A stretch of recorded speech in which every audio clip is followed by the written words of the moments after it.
RAB থাকবে কি থাকবে না সে বিষয় নিয়ে এই মুহূর্তে ভাবছে না বাহিনীটি। তবে আগামী নির্বাচনে সরকার ও নির্বাচন কমিশন যেভাবে চাইবে সেভাবে কাজ করবে র‍্যাব।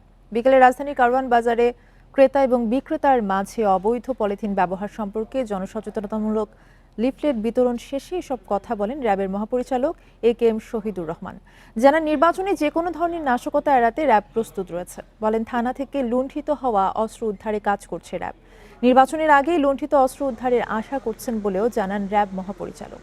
এছাড়া নিষিদ্ধ পলিথিন উৎপাদন, পরিবহন ও বিপণন বন্ধে কাজ চলমান আছে জানান র‍্যাবের মহাপরিচালক একেএম শহীদুর রহমান।